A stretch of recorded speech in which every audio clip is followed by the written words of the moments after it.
Mm. Panggulay na tayo.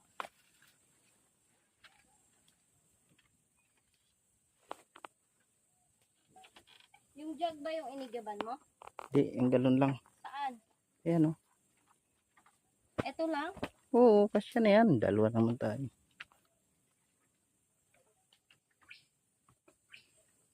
Pati na lang dito si Bongbong sa si Sarah. May bubong yung harapan ng pinto ko.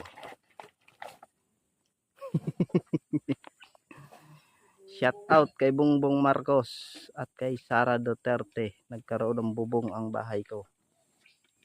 Yan o.